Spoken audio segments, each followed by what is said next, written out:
I just think some of the problem that we have is that we don't have a right-sided option, and what we don't want to do. We kind of do though. No, but this is the problem. If Wanyeri is a 10 and an 8, yeah, and we keep forcing him out wide when his strong points are in the middle, you kind of need to have another option for the right wing. Do you get what I'm saying? I agree with you, but then what's Gabriel Jesus then? Because he's another guy that come on, man. He should have got. But he's still an Arsenal player. How dare you bring him up, bro? Because how dare you bring him up, bro? I'm going to tell you why I'm going to bring him up, because when I was saying get rid of this guy, again, people were saying, Strives is moving mad. Strives is moving mad. I said, get rid of this guy, man. He's done what he could for us. He is not like, as you see, like when Thomas Partey used to be an Arsenal player, yeah, he used to get heavily criticized for his lack of availability. Bro, his availability is on par with Gabriel Jesus. In fact, Gabriel Jesus was worse actually. But Gabriel Jesus is comfortably sitting there earning about 260 bags a week or whatever he is, showing me rehabilitation videos every 6 months, bruv. But the most action I see from this guy is compilation videos of even in the gym doing rehabilitation, bruv. He should have been gone. But since he's at the club, you be the right wing and back up. I feel Gabriel Jesus can't be relied upon. Kojo, my boy, earlier said to me that he made a strong point for Gabriel, and he was basically saying that if you get, let's say you get Gokares in, you got Havertz, yeah. Obviously, looking like Madueke comes in, but then to have Gabriel there as a player that we know he's a bit jinxy. We know when he's not injured and he's doing bits, he can do something. Do you get what I mean? And that's just having that. That's when he's not playing right back. But then picking so deep, bruv, man. He doesn't even want to score goals, bruv.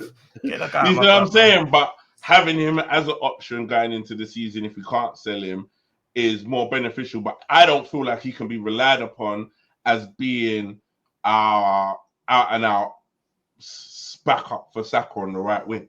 So you're saying that? So you think the answer in that case would be Noni? If not saying that's the answer, because I would have took Kudus. You get me? There's a lot of different players that can play on the right side that I would even take in Brentford. Do you get me? From Brentford? Do you get what I'm saying? As backup, if we're talking backup options that kind of don't. It's not where the numbers might translate and you can actually make a case for it and understand. Yeah. Like, and the thing with Madueke, and the thing with Madueke is that I think he could be one of them players, yeah, because there was a moment, I think, beginning of last season towards the end of the season before that, where he was looking like, okay, who's this player that Chelsea's got? And he went kind of quiet. But then I'm wondering, is it because he went quiet because Chelsea? The thing with Chelsea, and I think what you're probably seeing with a lot of players, baby, blowing hot and cold with Chelsea, is that they've got so many players.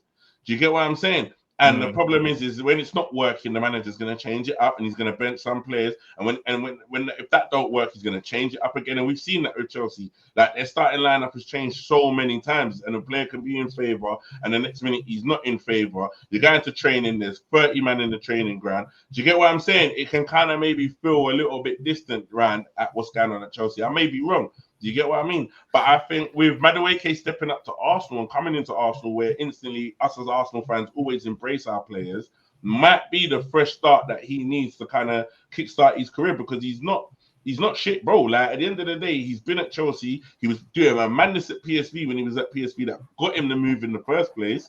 And he's been playing for England under 21s. He's gone through the ranks.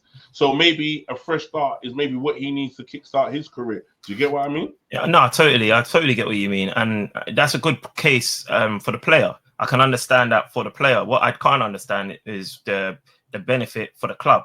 So for the player, even for the player, I feel like the risk might be if you're moving from Chelsea, where there's a heavy competition for places there, quite a youthful, talented squad that they're building, and you might think, all right, I need to go and be the number one guy somewhere. You don't go to Arsenal because Saka's the number one guy, and he's never gonna dislodge Saka. You get what I'm saying?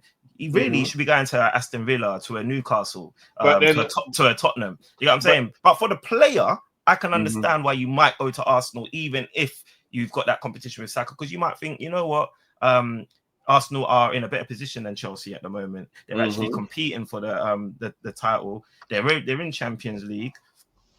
Maybe he might have spoken to the coaches. I might be thinking, you know what, I like the coaches' idea from me, and I like the way that they plan to develop me. I can understand the benefits for Madueke coming to Arsenal. Do you get what I'm saying? Even if he wasn't the main guy. What I can't understand is how Arsenal feel like that is what pushes you closer to crossing a line where we failed to cross the line 4 times in a row. But what if also Madueke is thinking, I'm good enough to take my man's spot? But we know he's not. But what if he's thinking that? But we don't know. But what if he's actually thinking, you know what? Arsenal, like, I want to go there and I feel like I'm good enough to do something there. Doug, I think I'm one of the fastest guys in the world, bro. Like, if Usain Bolt was sports day with me, we know with me, I would think I'd beat Usain Bolt. Wait, you know I ain't got no. Oh, come on, let's not do that. I've seen your videos, bro. Let's not do that. Let's not do that. I'm quick, you know. I'm quick. Yeah, you are quick.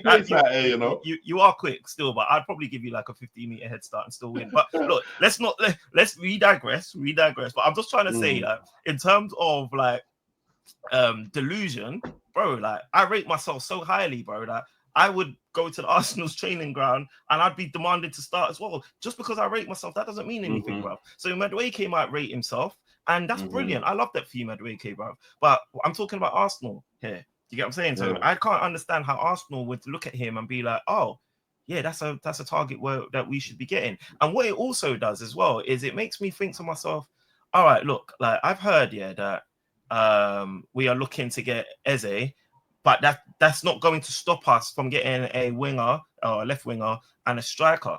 So I'm like, all right, cool. So I think was it that way around, or was it saying we're looking at Madueke, but that doesn't stop us from getting Eze and striker? No, it was that getting Eze wouldn't stop us from getting a left-sided striker, left-sided winger and a striker. And so you're excited at that point. So you're like, all right, okay, Arsenal are trying to move correct. And then the winger reports that immediately follow is Noni Madueke. You got Rodrigo getting freaking ousted out of the Real Madrid team. He can barely get minutes in the FIFA Club World Cup. What are you doing looking at Madueke, bro? Yeah, what are you doing?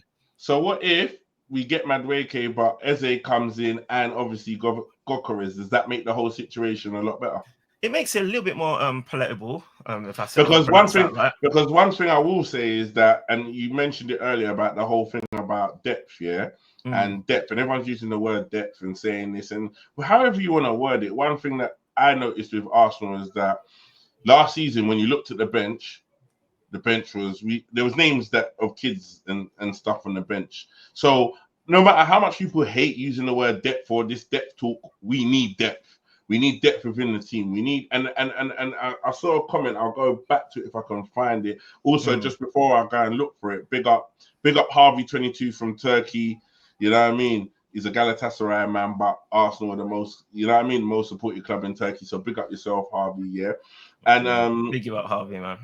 And my thing, and just my thing is that people hate to talk about depth, but we need players, bro. So I think like if you can get Madueke in, it's not going to hurt the club. I'd rather have him than not have him. Do you get what I'm saying? Because if you go into the season, let's say we didn't get him and we just got Eze and we just got the striker and then maybe say Rodrigo, but never had Madueke, but we could have got Madueke. Why not bring him in? Because just like now, we don't know what he can bring to the table for the club. And I think one thing that what we did see last season was that when players did fall and did get injured, we were shuffling and maneuvering to kind of have cover.